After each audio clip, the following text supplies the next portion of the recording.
Hi friends, ఈరోజు ఈ వీడియోలో ఆంధ్రప్రదేశ్ రాష్ట్ర వ్యాప్తంగా నవంబర్ నెల పెన్షన్లకు సంబంధించిన తాజా సమాచారం గురించి తెలుసుకుందాం. ఈసారి పెన్షన్ పంపిణీ విధానంలో కొన్ని మార్పులు చోటు చేసుకున్నాయి. తుఫాను కారణంగా పెన్షన్ నవంబర్ 1వ తేదీన పంపిణీ చేస్తారా లేదా, ఎప్పటి వరకు పంపిణీ చేస్తారు, అలాగే ఎవరికి పెన్షన్ వస్తుంది, ఎవరికి రద్దు చేశారు అనే విషయాలన్నీ క్లారిటీగా ఒక్కొక్కటిగా ఈ వీడియోలో మీకు ఎక్స్ప్లెయిన్ చేస్తాను.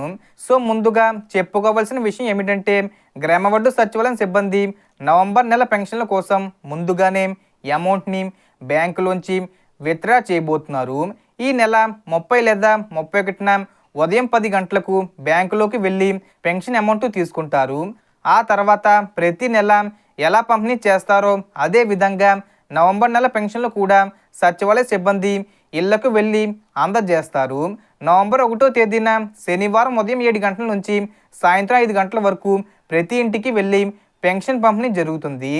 అర్హత కలిగిన వారందరికీ అన్ని కేటగిరీల్లో పెన్షన్ అందజేయబడతాయి. అయితే నవంబర్ 2వ తేదీ ఆదివారం కాబట్టి ఆ రోజు సచివాలయ సిబ్బందికి సెలవు ఉంటుంది. అందుకే ఆ రోజు పెన్షన్ పంపిణీ నిలిపివేయబడుతుంది. తిరిగి నవంబర్ 3వ తేదీ సోమవారం యథావిధిగా పెన్షన్ పంపిణీ మళ్ళీ ప్రారంభమవుతుంది. ఎవరికైతే నవంబర్ 1న పెన్షన్ తీసుకోలేకపోయారో వాళ్ళు నవంబర్ 3న తీసుకునే అవకాశం ఉంటుంది. కాబట్టి క్లారిటీగా చెప్పాలంటే ఈసారి నవంబర్ నెల పెన్షన్లు నవంబర్ 1, 3వ తేదీల్లో మాత్రమే పంపిణీ అవుతాయి. నవంబర్ 2 ఆదివారం కావడంతో ఆ రోజు నిలిపివేయబడుతుంది. ఇప్పుడు ఎవరికి పెన్షన్ రద్దు చేశారు, ఎవరికి కొనసాగిస్తారు అనే విషయంపై మాట్లాడితే, ఇటీవలే రాష్ట్ర వ్యాప్తంగా కొంతమందికి పెన్షన్ రద్దు నోటీసులు వచ్చాయి. వారిలో చాలామంది మేము ఇంకా అర్హులమే అని చెప్పి అప్పీల్ చేసుకున్నారు.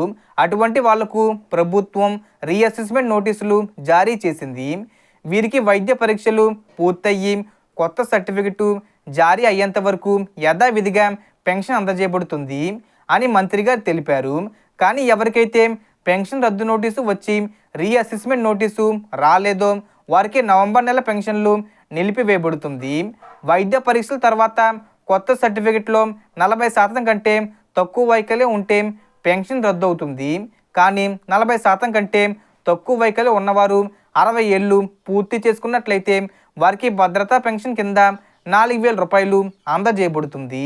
అలాగే 40% కంటే ఎక్కువగా 85% పైగా వైకల్యం ఉన్నవారికి 10,000 రూపాయల పెన్షను ఇవ్వబడుతుంది. కొత్త సర్టిఫికెట్ వచ్చేంత వరకు పాత పెన్షను యథావిధిగా అందుతుంది. ఎట్టి పరిస్థితుల్లోనూ ఆ పెన్షను నిలిపివేయబడదు. అదేవిధంగా స్పౌస్ కేటగిరీకి సంబంధించిన పెన్షన్ల దరఖాస్తులు కూడా పరిశీలనలో ఉన్నాయి. నవంబర్ నెలలో కొత్త స్పౌస్ పెన్షన్లు విడుదల చేసే అవకాశం ఉంది. మనకు వచ్చిన ఇన్ఫర్మేషన్ ఇది ఫ్రెండ్స్. మీకు ఈ వీడియో నచ్చితే లైక్ చేయండి, షేర్ చేయండి అండ్ సబ్స్క్రైబ్ చేసుకోండి. Thanks for watching.